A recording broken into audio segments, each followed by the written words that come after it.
convidaram que a minha mãe abandonasse meu pai. Discriminaram. Nós fomos afastados de tudo aquilo que conhecíamos. Mas o Senhor foi conosco.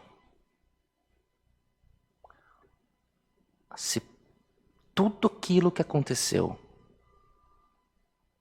se tudo aquilo que nós vivemos